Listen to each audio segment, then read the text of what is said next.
Correct me if I'm wrong. This was 2023. Ako na po magsasabi sa inyo, mga kababayan. 2023 pa po ito nangyari. At hindi po ito troll farm na sinasabi nila, mga kababayan. Kaya tawan-tawa po ako kayo. Nagsasabi po mga kababayan ko na ito, mga vlogger na to. Ito yung mga vlogger ni Amy Marcos na troll. Wow. Nanonood po kayo sa amin that time. Nakita nyo po kami that time and nagla-live po kami. Nung panahon na yan, mga kababayan ko, kasama pa natin yung mga DDS vlogger na Marcos Marco Unity Team noon. Kasi nahati yan eh. Mga kababayan ko, to be honest eh, nahati yan. Yung mga DDS na sila Joey, sila Lokoy, kami naman sa PBE, yung mga maliliit na TikToker, mga vlogger, sila Lilisikan.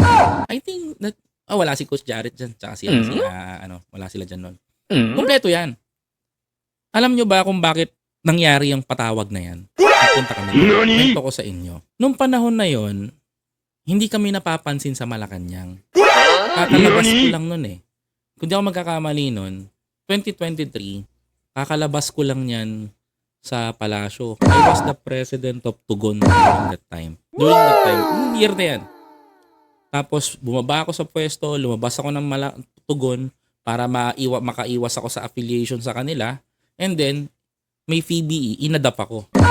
Inadap ako ng PBE, na-meet ko si yung iba't ibang vloggers, which is ando na pala yung mga maliliit na vlogger. Ko. Maliliit, malalaki, marami yan, mga kababayan ko. Marami ring mga sikat dyan. So tayo, mga kababayan ko, syempre, pinaunlakan natin yung invitation ni Senate. December 15, nagpatawag. Sabi niya, tipunin niyo yung mga vloggers kasi hindi naman lahat pinatawag sa Malacanang. Pinimpili lang yung mga vlogger na pinatawag doon. Yung mga hindi kasama, pumunta dito sa bahay. So ako naman, di ako kasama sa Malacanang during that time kasi may away kami. May war kami nung namahala nung Tugon noon. Noon pa yun. Mga kabayan ko,